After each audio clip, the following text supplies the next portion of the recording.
decided to record a message for you to help you get settled down on your first night. I actually worked in that office before you, finishing up my last week now, as a matter of fact. So I know it can be a bit overwhelming, but I'm here to tell you there's nothing to worry about. You'll do fine. So let's just focus on getting you through your first week. Let's see, there's an introductory greeting from the company I'm supposed to read. It's kind of a legal thing, you know.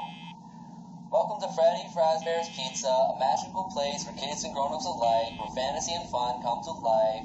Fazbear Entertainment is not responsible for damage to property or person. Upon discovering the damage, death has occurred, a missing person report will be filed within 90 days, or as soon as property and premise has been thoroughly cleaned and bleached, and the carpets have been replaced, blah, blah, blah. Now, that might sound bad, I know, but there's really nothing to worry about. The Amazon characters here do get a bit quirky at night, but do I blame them? No. If I were forced to sing those same stupid songs for 20 years and I never got a bath, I would probably be a little bit irritable at night too. So remember, these characters hold a special place in the hearts of children. We need to show them a little respect, right? Okay. So just be aware, the characters do tend to wander a bit. It's like some kind of free roaming mode. Something about their servos locking up, they get turned off for too long.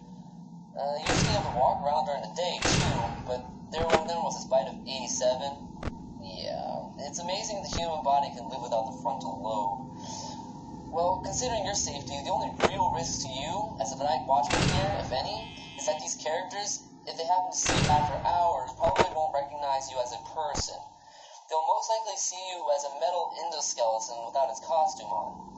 Now, since that's against the rules here at Freddy Fazbear's Pizza, they'll probably try to forcefully stuff you inside of Freddy Fazbear's suit. Now, that wouldn't be so bad if the suits themselves weren't filled with crossbeams, wires, animatronic devices, especially around the facial area. So you can imagine having your head forcefully pressed inside one of those would cause a bit of discomfort and death.